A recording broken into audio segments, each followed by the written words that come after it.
Nous abordons le thème la rédaction du mandat. Comme vous le savez, chaque agence immobilière détient en général des modèles de mandat de vente pré-remplis et à compléter. Aujourd'hui, la base de données de l'agence gérant le portefeuille des biens peut également générer automatiquement des mandats de vente. Dans ce cas, soyez vigilants, lorsque vous traitez un mandat sur une banque de données informatique, vous devez indiquer sur le mandat que votre client vous autorise à saisir sur votre fichier les informations personnelles le concernant, comme son nom, son âge, son adresse, etc. Cette clause doit rappeler que votre client dispose d'un droit d'accès et de rectification. Quel que soit le type de mandat choisi par un propriétaire, un certain nombre d'éléments communs doivent y figurer. Il existe bien évidemment divers modèles de mandat. Nous vous proposons de télécharger le modèle en annexe afin de suivre nos explications plus aisément. Afin de pouvoir rédiger le mandat sans commettre d'erreur, vous devez tout d'abord avoir à votre possession une copie du ou des titres de propriété et, selon les cas, une attestation notariale en cas de succession par exemple, un jugement de divorce, etc. S'il y a eu l'intervention d'un géomètre pour un découpage parcellaire, il est également nécessaire d'avoir le plan du géomètre ainsi que toutes les coordonnées à jour et état civil du ou des propriétaires. Petit aparté, il arrive que certains propriétaires n'aient pas en leur possession leur titre de propriété. Alors afin de leur faciliter la tâche et de gagner du temps, il vous est possible de demander ce titre à leur notaire, sous la condition, bien entendu, que le propriétaire en ait fait la demande en amont afin de vous autoriser à en obtenir une copie. Ou alors, vous pouvez faire remplir au propriétaire et signer un document appelé autorisation du propriétaire qui vous permettra d'obtenir auprès de l'étude notariale le titre de propriété que vous attendez. Nous vous invitons à télécharger ce document modifiable qui vous est proposé en annexe. À présent, voyons ensemble les informations qui doivent apparaître dans le mandat de vente. Pour encore plus de précision, nous vous joignons un document téléchargeable en annexe qui vous indiquera différents cas et exemples précis que vous pouvez rencontrer et la façon de les rédiger. La première page du mandat s'intitule « Informations précontractuelles ». Ces informations sont en général indiquées en préambule de votre mandat. Dans ce document, le vendeur est désigné comme étant consommateur et l'agence immobilière est désignée comme étant prestataire de service. Informations sur les mandats. Vous indiquez le nom de votre agence et donc il est stipulé l'agence X, prestataire de service, est soumise aux obligations légales précontractuelles en vertu de l'application des articles L111 et L111-2 du Code de la consommation. Pour exercer sa profession, l'agence immobilière, que vous nommerez, est enregistrée au registre des commerces des sociétés et détient une carte professionnelle dont les références sont indiquées ci-dessus. Code de déontologie. L'activité de l'agence est régie par la loi 70-9 du 2 janvier 1970, dite Loguet, et son décret d'application numéro 72-678 du 20 juillet 1972. L'agence est soumise au code de déontologie fixé par le décret numéro 2015-1090 du 28 août 2015, consultable avec le lien suivant, et le lien est indiqué de façon à ce que votre client vendeur, le mandant, puisse le consulter. Durée du mandat et conditions de résiliation. La période d'irrévocabilité du mandat est de 3 mois à compter de sa signature. Ceci est valable d'ailleurs pour les mandats simples, semi-exclusifs ou exclusifs. À l'issue de cette période, chaque partie aura la possibilité de résilier le mandat par lettre recommandée avec accusé de réception en respectant un préavis de 15 jours ouvrables. Ce préavis de 15 jours vous permet éventuellement d'achever les visites qui étaient convenues. Il faudra bien expliquer d'ailleurs à votre client vendeur que vous avez un délai de 15 jours avant de terminer toute démarche et publicité concernant son bien. Si le mandat n'est pas résilié au terme de la période initiale, il sera reconduit pour une durée de 12 mois, date à laquelle il prendra automatiquement fin. Faculté de renonciation. Dans le cas où le mandat est signé en dehors des locaux de l'agence, le consommateur dispose d'un délai de rétractation de 14 jours à compter de la date de signature. Nous verrons plus loin qu'il y a une partie détachable qui permettra au vendeur d'exercer son droit de renonciation. D'ailleurs, concernant les conditions posées par la loi relatives au démarchage à domicile, nous vous rappelons que la souscription d'un mandat au domicile du vendeur ou dans un autre lieu que celui de l'agence soumet les professionnels de l'immobilier aux dispositions du Code de la consommation sur le démarchage à domicile. De ce fait, si cela vous arrive, vous devez remplir un mandat comportant sous peine de nullité un certain nombre de mentions énoncées aux articles L121-21 et suivants du Code de la consommation. Le mandat doit également comprendre un formulaire détachable destiné à l'exercice de la faculté de renonciation, comme je vous l'ai dit.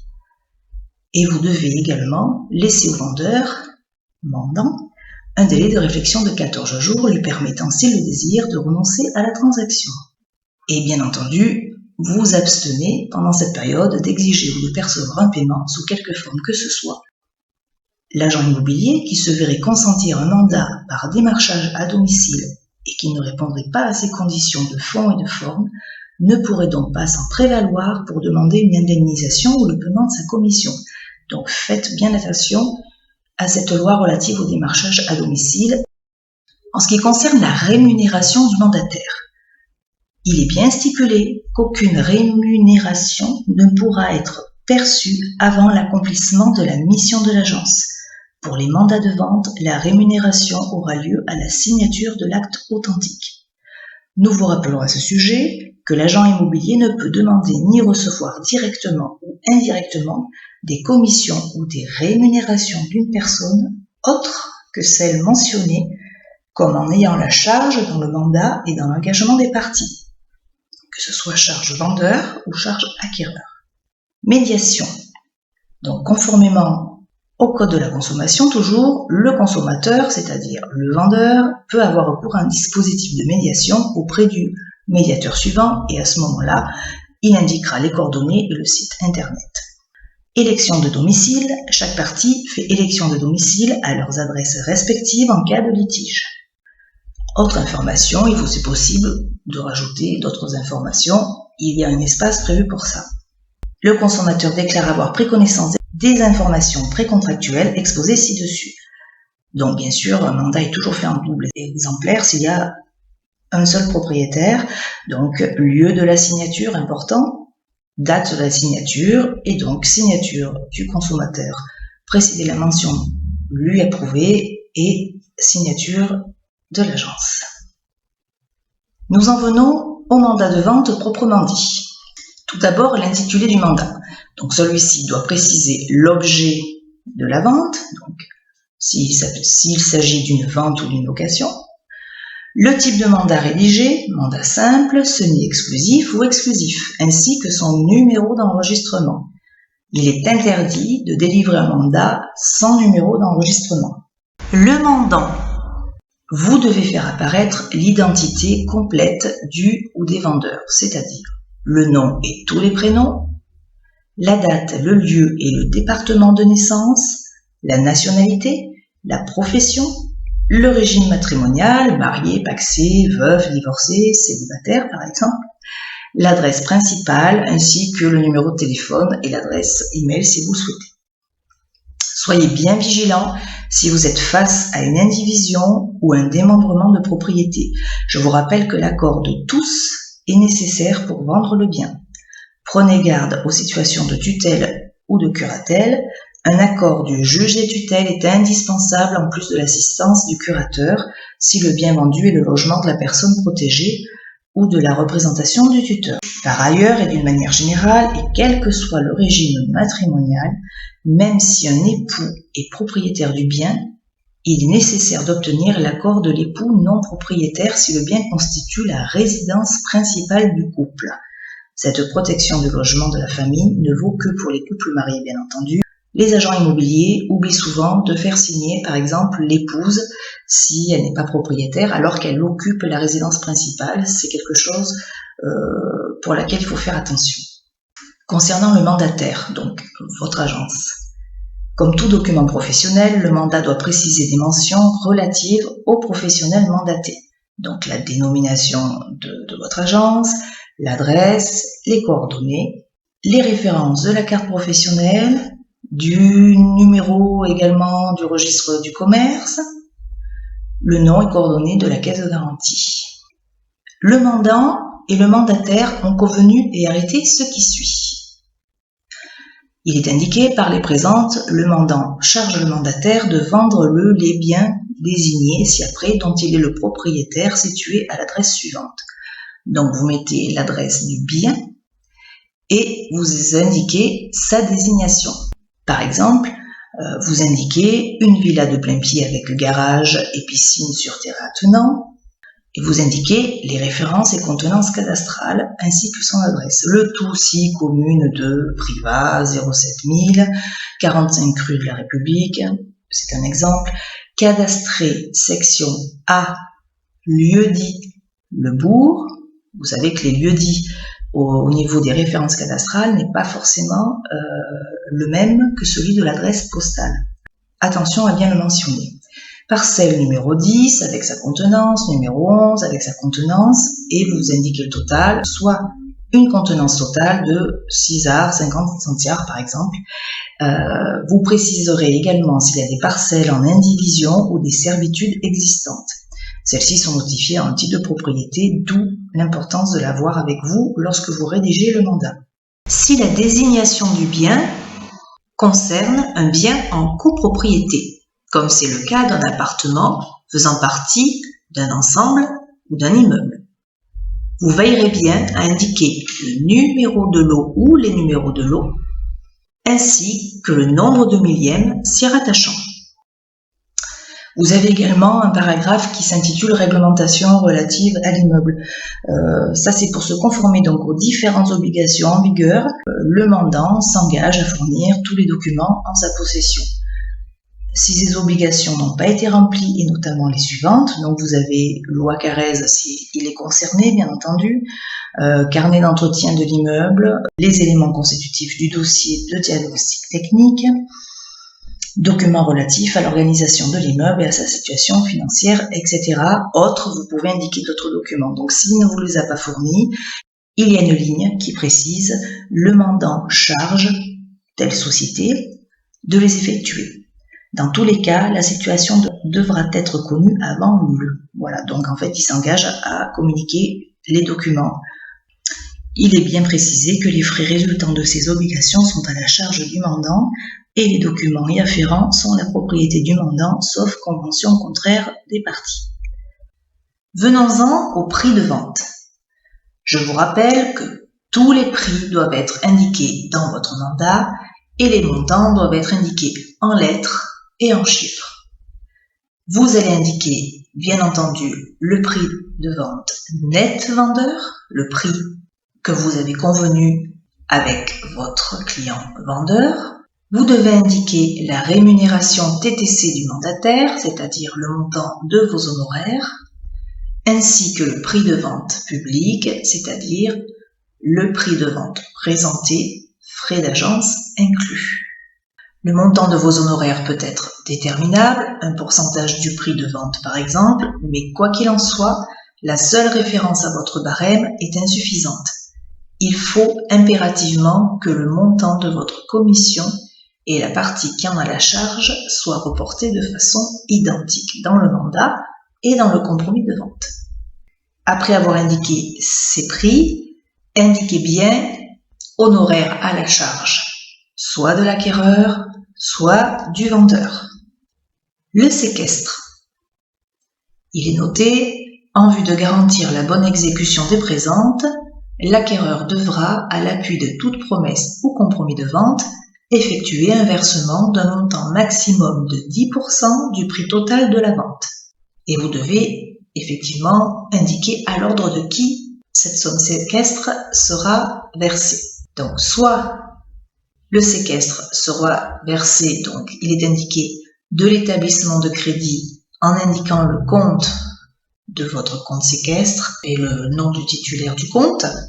Donc vous devez indiquer les conditions dans lesquels l'agent immobilier est habilité à recevoir, verser ou remettre des sommes d'argent, biens, effets ou valeurs à l'occasion de l'opération.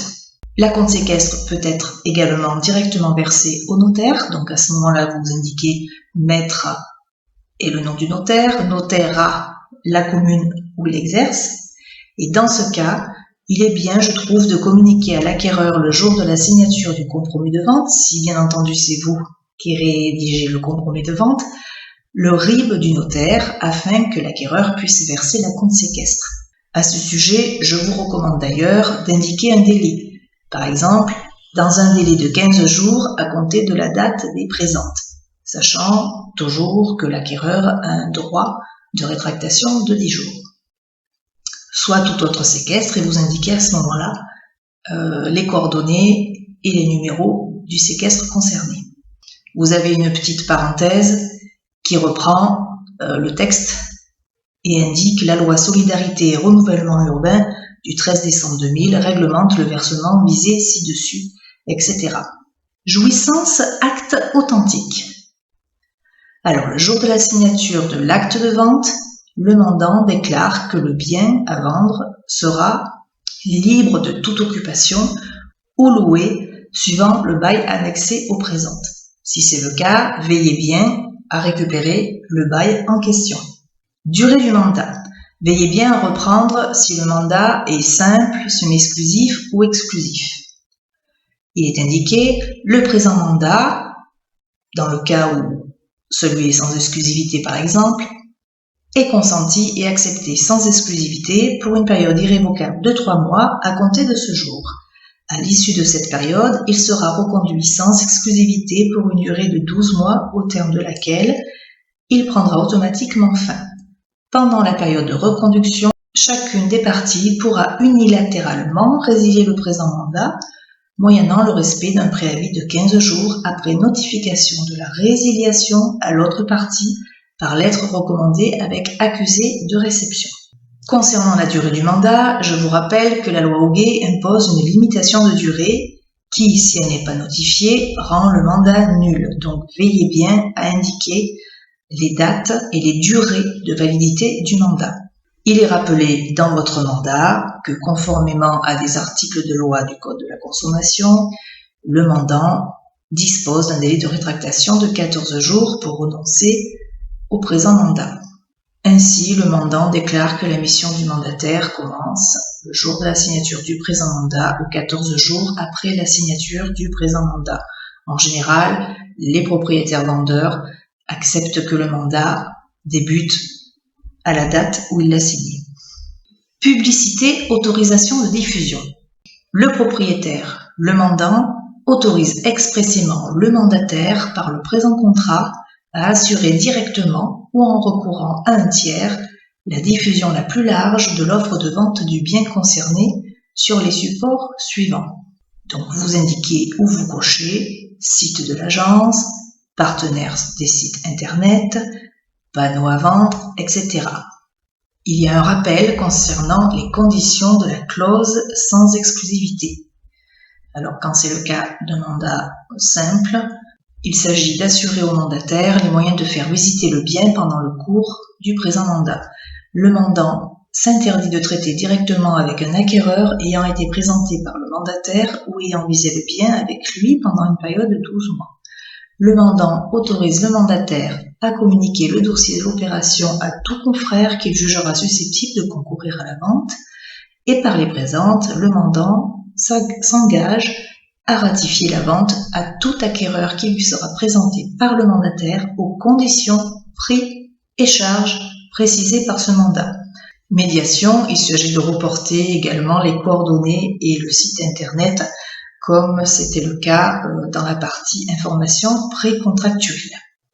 À la fin de cette première page de mandat, n'oubliez pas de faire paraffer votre vendeur, ce qui atteste qu'il en a bien pris connaissance. Au dos du mandat, en général, figurent les conditions de vente, ainsi que le rappel de type de mandat qui est concerné. Donc le mandat précise toutes les conditions générales de vente et donc sont stipulées l'ensemble des conditions et surtout les obligations du mandant d'une part et d'autre part les obligations du mandataire. Le présent mandat est consenti et accepté aux conditions figurant en première page ainsi qu'aux conditions générales suivantes.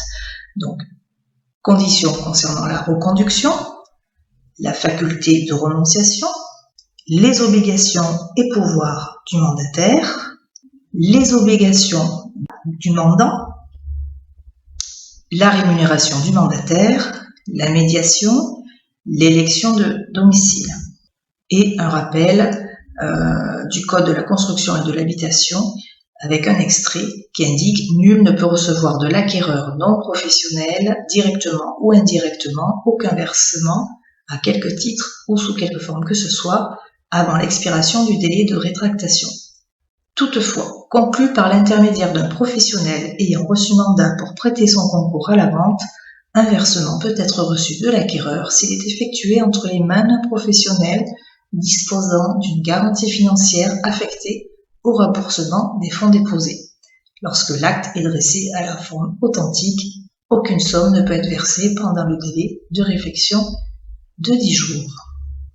À la fin du mandat, il y a toujours donc une mention indiquant s'il y a eu des corrections, donc à ce moment-là, il faut les reporter au niveau des lignes et des mots et mettre les paraphes donc du mandataire et du mandant. Une phrase résume l'ensemble. Le mandant déclare avoir pris connaissance des conditions générales ci-dessus exposées.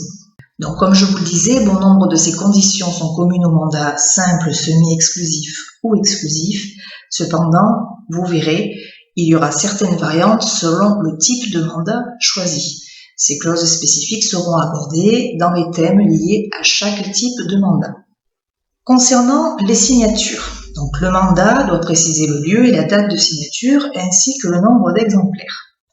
Donc en général, c'est fait en double exemplaire, bien mentionné s'il s'agit d'une signature faite dans les locaux du mandataire ou sur le lieu de domicile du vendeur. Vous l'indiquez. Signature du mandant précédée de la mention manuscrite lu et approuvé bon pour mandat, et signature du mandataire précédée de la mention manuscrite lu et approuvé mandat accepté.